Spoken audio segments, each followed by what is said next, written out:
The chill of the morning fog spreads over the field where two worlds recently stood, the northern and the southern. One in chains of metal, the other in wool, leather, and blood. How did it happen that savages with axes broke the steel ranks of knights whose armor cost as much as an entire village? Why did those who were called barbarians again and again emerge victorious against those who considered themselves the pinnacle of Europe's military art? The answer is hidden not in brute force, but in the very understanding of war. And this answer, perhaps, will change how you see bravery. Archaeological findings on the banks of the Thames and at the mouths of the Seine confirm. From the end of the 9th century, Viking raids became systemic. These were not just robberies. This was a strategy designed to exhaust the enemy. According to the chronicles of monks from the Abbey of Saint-Denis, it is known that over 20 years the Northerners burned more than 100 settlements without engaging in major battles. Their strength was not in battles, but in the ability to force the enemy to fight on their terms. These warriors called themselves huskarls, the personal guard of the konung. A huskarl is not just a warrior, he is a man sworn to loyalty unto death. In his life there was no concept of retreat, only a step forward as long as breath allowed. Their bodies were trained not in castles but in the storms of the North Sea, where every wave could become a grave. Imagine the sound of their advance, not the roar of a trumpet, but the scraping of wood, as the longship's prow plunged into the shore, and shouts that drowned out the wind. At this time, a knight was still trying on his helmet before a mirror, while the northerner was already stepping onto the wet pebbles, gripping an axe whose handle had been polished by sweat and blood. The weight of a knight's plate armor reached 30 kilograms, almost as much as an entire Viking kit, including weapons and shield, weighed. The difference in mobility decided everything. A knight could be a wall, but a Viking was a storm. His armor, an ash shield. His speed, like a gust of wind in a storm. According to the English chronicler Asser, Vikings were able to move faster than any army in Europe of their time. They crossed tens of kilometers across rivers and swamps in a day, changing direction like a pack of wolves. And this was a time when heavy cavalry was just beginning to define the face of war. And against these light, maneuverable northerners, it was helpless, like a cumbersome beast surrounded by a pack of hunters. Their main weapon was not a sword and not an axe, but surprise. They appeared where no one expected, in a harbor, in a monastery, on a cliff above the sea. Modern science calls this tactic raid warfare, a series of swift strikes with minimal losses. For a knight, this was unthinkable, for honor demanded a face-to-face stand. For a Viking, honor was to survive and return with plunder. But why were these northern barbarians able to so easily shatter the foundations of Europe, defended by steel-clad knights? What was it about them that allowed them to challenge an entire continent? Because their strength was born not in the forge, but in the heart. And soon, at the dawn of a new millennium, this pulse of the northern seas would crash upon Europe with a fury that neither steel nor faith could stop. When morning over the North Sea is shrouded in gray light and the air carries the scent of salt and smoke, on the shores of Scandinavia began what chroniclers called the time of the sword. Every son of the fjord had to be ready to fight for honor, for plunder, for a name that the sagas would remember. But a Viking's strength was born long before he lifted a sword. It forged itself in cold, hunger, and endless training, transforming a person into an instrument of battle. Historians write that the training of a northern warrior began in childhood. Boys were taught to throw spears, row, mend sails, and survive in the mountains. While a European knight was learning to hold the reins, a Scandinavian was already steering a ship in a storm. This upbringing laid the foundation for what would later determine the outcome of many battles: physical endurance and psychological resilience. Archaeological finds in Birka and Trosa show that Viking armor was light and their weapons were functional. The weight of chainmail rarely exceeded 10 kilograms, and helmets were made without visors to avoid restricting vision. Their main principle was not to be protected, but to be the first to strike. And in this lay the essence of the northern approach to war. Such a style of combat required not discipline, as in knightly orders, but synchronicity. When dozens of warriors attacked shoulder to shoulder, they moved as a single entity. This formation was called the shield wall. Ash shields closed into a single living organism that could withstand the charge of cavalry and yet remain mobile. The shield wall was not just a line of defense, it was the breath of dozens of people merging into the rhythm of battle. When one shield broke, a neighbor covered the gap. When a warrior fell, his place was taken by the next. This principle was like the heart of a longship, where each plank kept the entire hull afloat. A knight fought alone for glory, a Viking fought together for victory. In Scandinavian sagas, there is a term drakar, a long ship with a carved dragon on its prow. For a modern person, this is just a symbol, but for the Northerners, it was a living creature. They said, "Our drakar breathes when we row." The ship was an extension of the body, a battle home that could deliver warriors to the very heart of the enemy. Modern research shows that a drakar could cover up to 100 kilometers a day across rivers and seas. Thanks to its shallow draft, the vessel could easily land on shore, even in swamps or sand. This transformed the Vikings into ghosts, appearing out of nowhere. Their arrival was impossible to predict. Historians differ on where exactly the first major clashes between Vikings and knights took place, but one thing is clear. The Northerners knew in advance whom they would have to fight. They studied the enemy, his habits, his routes, his weaknesses. This was a reconnaissance approach, rare for that time. Warriors raised among the ice understood. Survival belongs not to the strongest, but to the most observant. Chivalry was built on the idea of predictability, duels, a code of conduct, single combat. The Vikings shattered this. He did not follow rules. He could attack at night, in a storm, during prayer. His goal was not honor, but results, and that is why he often won in clashes with feudal armies. But behind this fury lay another force, faith. Not religion in the usual sense, but the conviction that death was not the end. A Viking did not fear death because he knew to die with a sword in hand meant entering Valhalla, Odin's halls. This was not a poetic image, but a real part of their fighting spirit. Archaeologists found inscriptions on gravestones. He fell with a weapon, he lives. For a knight, defeat was a disgrace. For a Viking, it was a chance at immortality. Here the main contrast of the eras is born. A knight fought to preserve life and land, while a Viking to prove he was worthy of it. This gave his step the power that made steel-clad enemies tremble. For how can one defeat someone who is not afraid to die? And when the first cries of war horns echoed over the Loire and the Thames, Europe understood. Not barbarians had come to them, but a new military mindset. Light, mobile, unpredictable. It brought a storm against which no knightly code could raise a shield. And this storm was already approaching. The flame of torches reflects in the water as the first longships cut through the darkness. On their prows, dragon heads, whose eyes seemed to look through the night. Thus began one of the most audacious operations of the early Middle Ages, the Viking campaign into Frankish lands. The year, around 859. According to Nithard's chronicles, the Northerners approached the mouth of the Seine suddenly, without declaration of war, without insignia, only the clatter of oars and the cries of seagulls.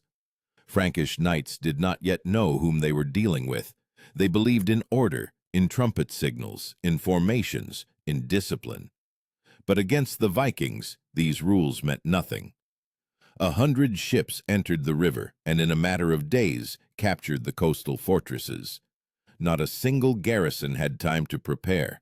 The enemy came not by road, but by water.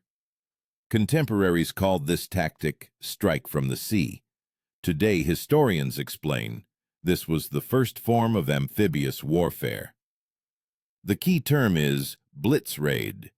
It signifies a swift strike at weak points before the enemy can gather its forces. The Vikings did not seek to hold territory. They acted like a storm. Strike, disappear. The image of this war is simple, as if the very elements emerged from the sea and swept away everything in their path. When the knights gathered for council, the Northerners were already leaving with their plunder. Archaeologists found dozens of spearheads, shield fragments, and remains of ship nails in the Rouen area, traces of sudden clashes where each encounter lasted minutes.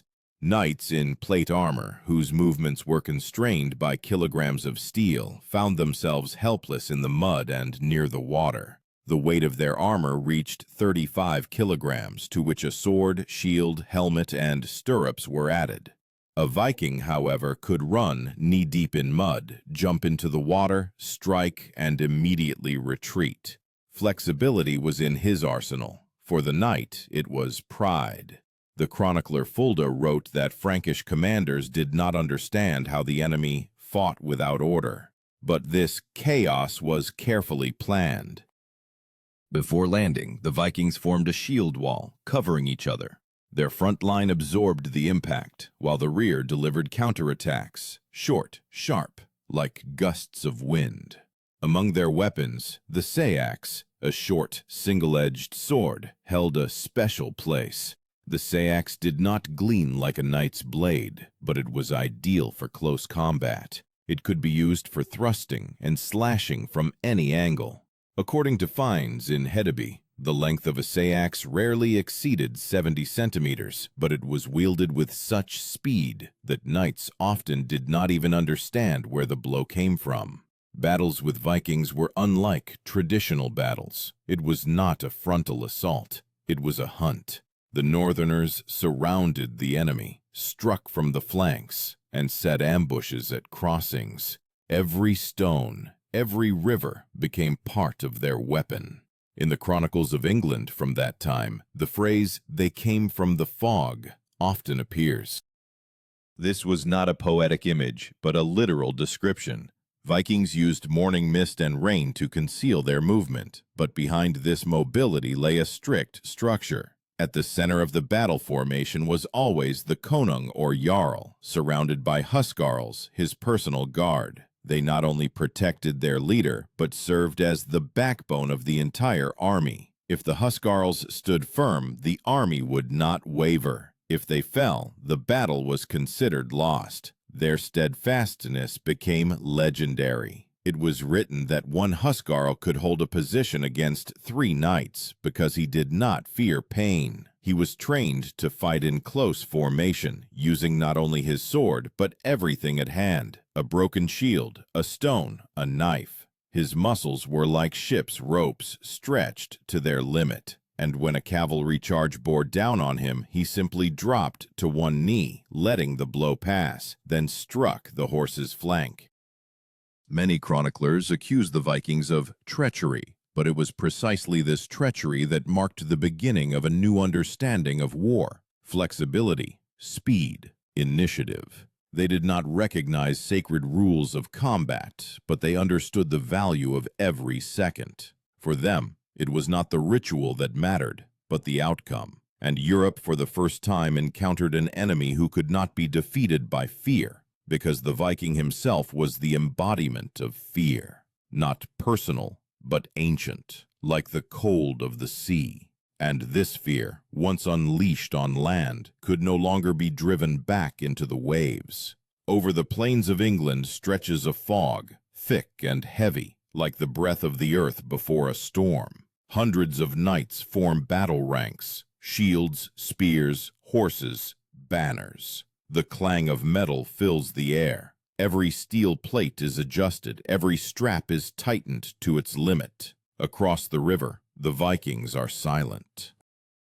They stand in wool tunics, with leather belts, with round shields, with axes that seem to have absorbed the blood of dozens of battles. 2 worlds gaze at each other. One, a symbol of power and order; the other an embodiment of freedom and chaos.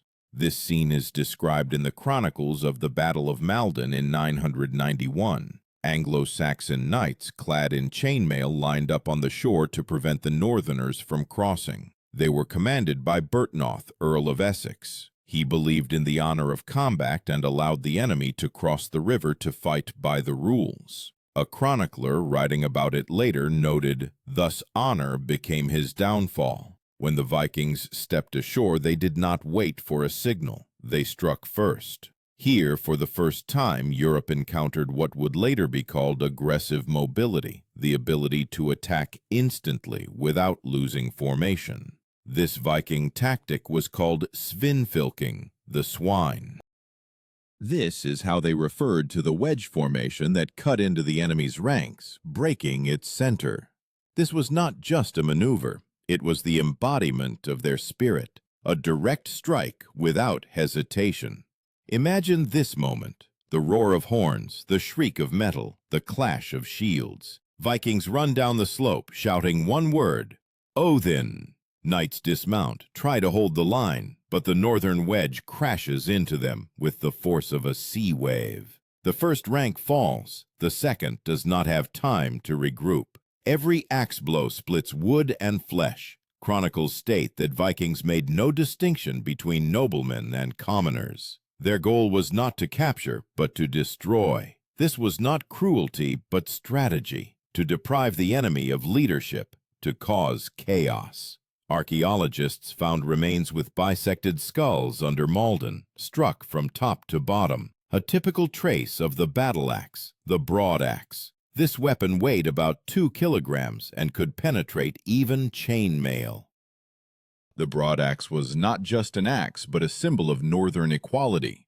Both jarl and peasant wielded it. With a single motion, it shattered armor like wood. This weapon did not require knightly skill, only resolve.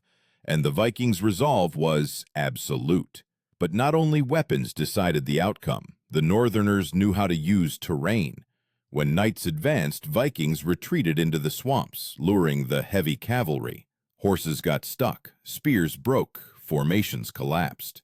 Then the northerners turned around and struck the flanks. It was a living chess game where every move was calculated. Only instead of pieces, people. Modern researchers believe that the Vikings' success was due to their organization. Despite their apparent savagery, they acted on horn signals. Each sound meant a maneuver, advance, flanking, retreat. This was a primitive yet precise system of commands, understandable even in the din of battle. When the Battle of Maldon ended, the field was strewn with bodies. More than half of the knights had fallen. The chronicler wrote, "They fought bravely, but one cannot stand against the wind." This metaphor became the key to understanding the clash of two worlds. Knights believed in armor, Vikings in speed.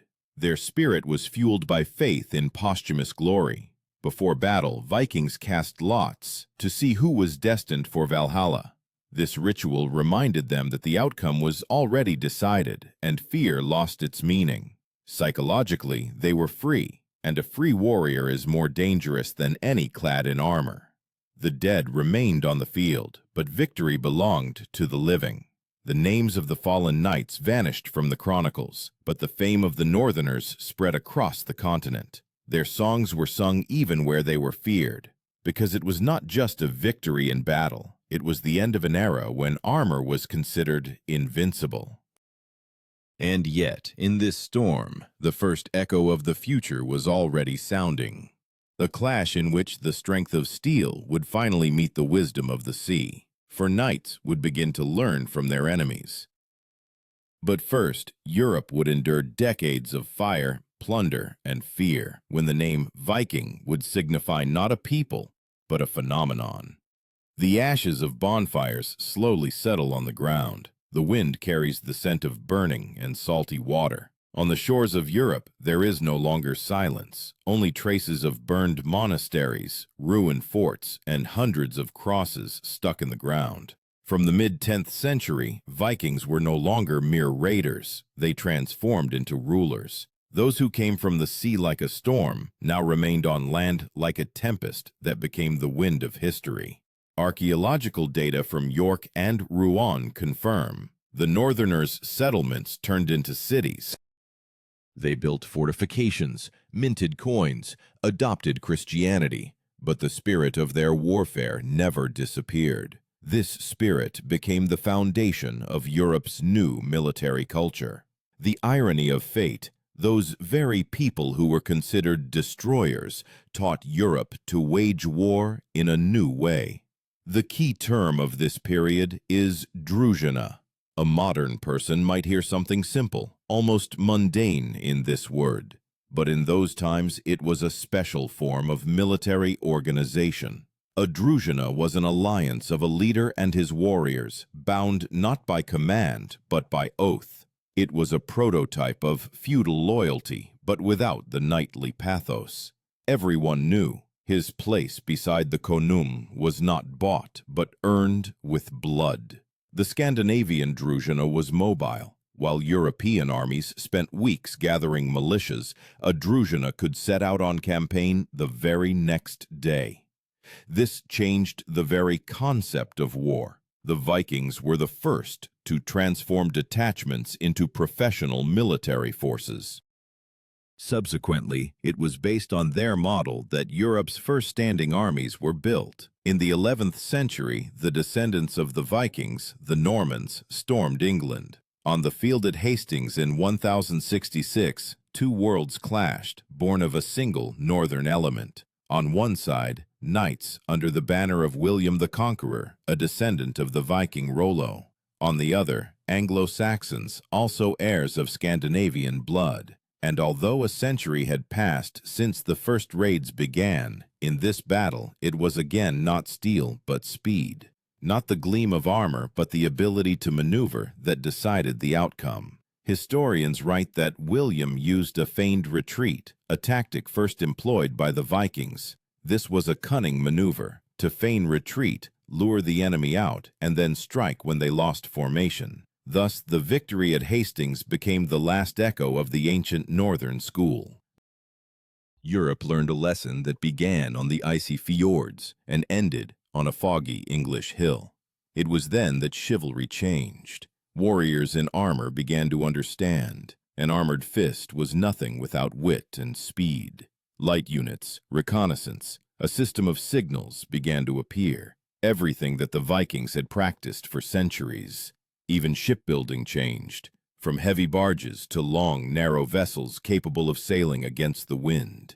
Archaeologists in Normandy found an inscription on a stone. "We came from the sea to stay." These words precisely express the essence of the era. The Vikings ceased to be a storm, but the storm changed the air. New dynasties emerged from their culture. Danish, Norwegian, Norman kings, who became the legitimate heirs of those whom Europe once called pirates. But along with this came the end of the old way. When northern warriors began to own castles, their swords dulled from idleness.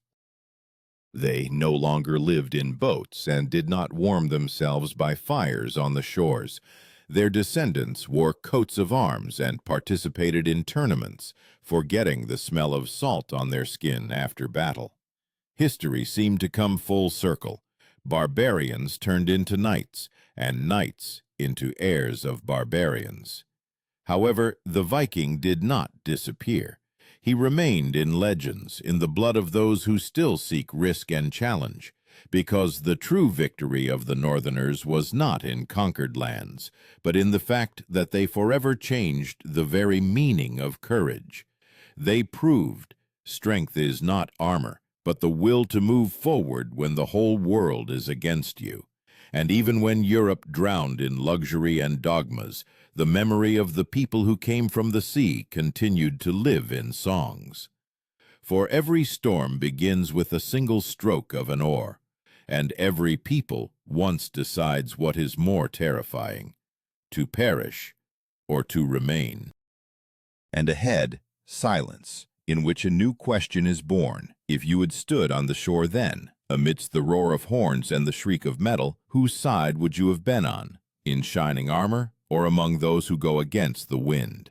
When the last Viking ships disappeared beyond the horizon, Europe breathed a sigh of relief. But the sound of their oars did not dissolve in the waves. It remained in the very fabric of history. The Northerners disappeared, but their spirit was absorbed by those who came after. For the Vikings' victory lay not in burned cities, but in the fact that they changed the very philosophy of war. Chivalry, seeing an enemy that neither steel nor fear could stop, was forced to change. Войны начали тренироваться не только в искусстве удара, но и в умении мыслить. Появились разведчики, легкие маневренные отряды, сигнальные рога и короткие мечи. Все то, чему Европа научилась у северян. Даже латные доспехи стали тоньше, а походы быстрее. Современные археологи нашли в Швеции меч с рунами, на которых выбита «скорость важнее стали». Эта надпись будто обращена к нам через тысячелетия. Викинги понимали, победа рождается не из блеска оружия, а из решимости сделать первый шаг, когда остальные колеблются. И, может быть, в этом их главный урок для нас. Каждый век рождает свои битвы. Не всегда с мечом, но всегда со страхом. Северяне учат не бояться бурь, потому что буря — это жизнь. Их история напоминает, броня защищает тело, но не дух. И тот, кто надеется лишь на железо, уже проиграл тому, кто верит в себя. Археологи до сих пор находят следы тех, кто шел по ветру. Кости, клинки, обугленные ладьи. Но настоящие следы викингов не в земле, а в людях. В каждом, кто не сдается, кто идет вперед, даже когда все вокруг рушится. Так почему же северные воины побеждали рыцарей? Потому что они не сражались ради славы, они сражались, чтобы жить. Их оружием была решимость, их доспехом — вера, их богом — путь.